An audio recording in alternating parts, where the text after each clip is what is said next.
Hi guys, welcome to Recap Tonga ngomhla ka-21 March 2025. So umndeni wakamagaza ulindele usanele ukuthi abuyele ekhaya.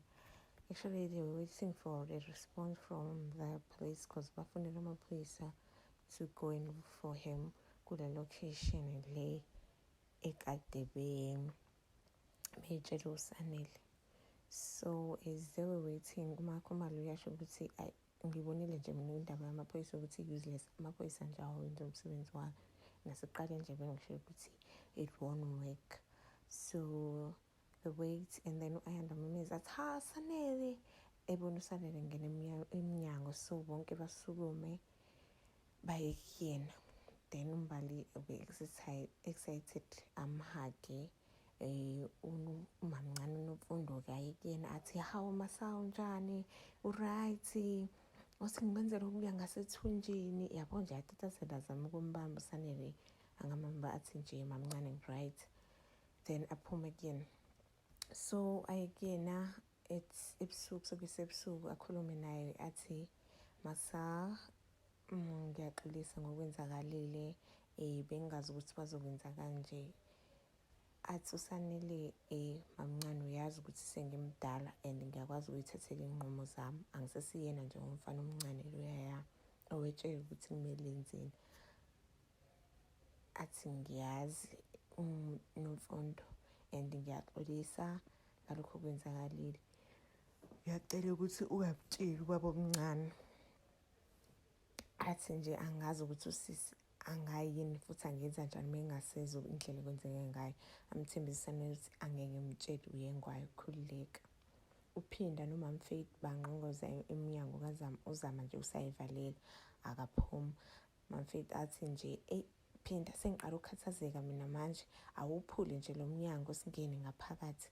Uzama nje ngekaphume la, nangempela uphinda avula umnyango bangene ngaphansi bathola nje uzama ulele ubheke phezulu embhedeni, akarespond mabembiza baphuthumiseke esibhedlela-ke.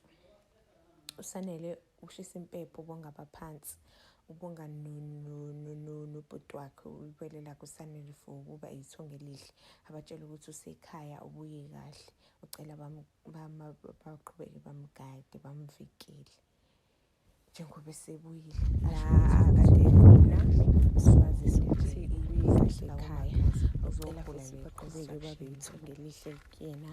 uSanele-ke avele-ke kuye esakhuluma-ke kanjalo yini avele kuSanele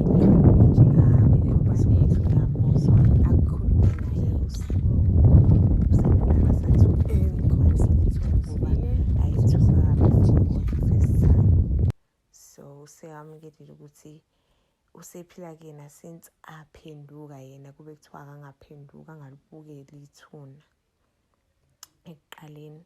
So now he's telling uMbali ukuthi uthathe isinqumo sokuthi he's going to go back home and stay home, resign from principal position, ahole business. And uMbali akekho happy ngalokho, uyamtshela ukuthi senda sami construction nje akuyona yakho, wena nje yekela ubaba omncane aliqhubeke nebhizinisi. Akayingenanga kuSanele leyo, ustika nje esinqumeni sakhe. Umndeni wakaDladla wenzele ulungele another dinner yokumvalelisa ukuthi abuyele eVarsity. Lo mfana uhluphile lapho, akasayi eVarsity, seloku nje 2 years wonke akayi, uloku edla imali yabazali bakhe, udlala ngapho. Babona ukuthi hawu letho ngazuthi nje akekho right yini, athi nje ulungele, hawu khululeka nawe nje letho, akhona nje amakhozi abantu abangahlakaniphile njengami, nawe ungayithatha yona. Ubaba akathi awuyazi akubona umqondo omubi loyo, abachazela ukuthi amakhozi akanjani. Hhayi balaleli bathi uletho nje umbone ukuthi ucekekile because useyazi ukuthi udlala ngabazali bakhe. uSne akekho happy ngokuhamba kukaSanele because Sanele useyaqoqa nje manje, usebuyela kubo and ushiya uSne lapha eThekwini, so sebezohlala separately. Uzama uyabuya esibhedlela, ubaba wakhe nje usamtotosa njengeqanda lakhe, umnikeza inodolo wakhe ayejwayele ukudlala ngawo sewungane nje.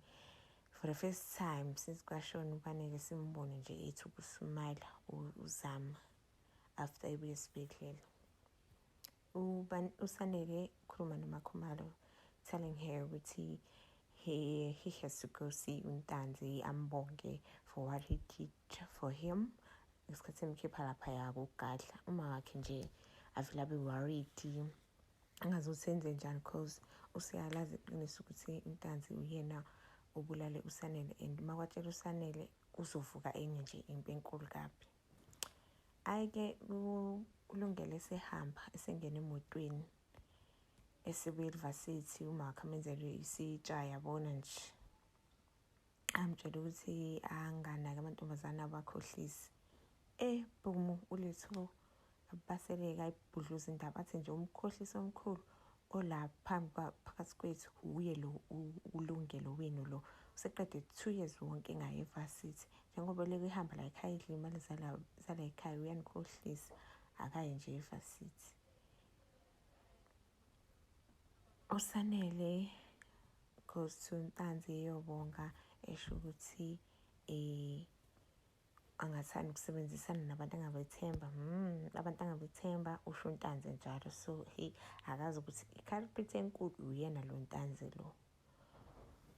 Ngapha uMakhumalo uyakhuluma nomnyeni wakhe ukuthi akazi ukuthi enze njani, akazi lesi simo lesi cause meke wamtshela uSanele iqiniso inkulu impi eyosuka uyasaba, uyabuza ukuthi isiphi isinqumo kumele asithathe.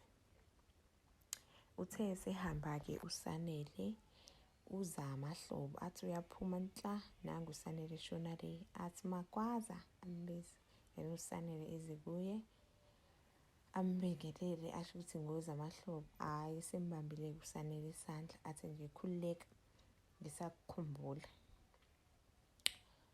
Then-ke uZama usajamile kusaba ukufana kwabo amvele nje amhage. Leyo hug leyo athi nje ayiveze kuBanele athi nje gugulami thukuza uZama athi nje utheni, athi nje ngikubuza ukuthi uright yini. Hayi jamiyani uZama imbuka ngathi khona okuzayo la, ngathi uSanele wethu uzothola isithembu and uMbali ngeke ayijabulele lento le njengoba ilapha eThekwini. uBanele nje uyamcontrola uSanele manje cause hayi sekuZama manje. Asibone ukuthi uzokwenzakalani on the next episodes. Please stay tuned. Don't forget to subscribe, comment, share and like. See you on the next one. Bye.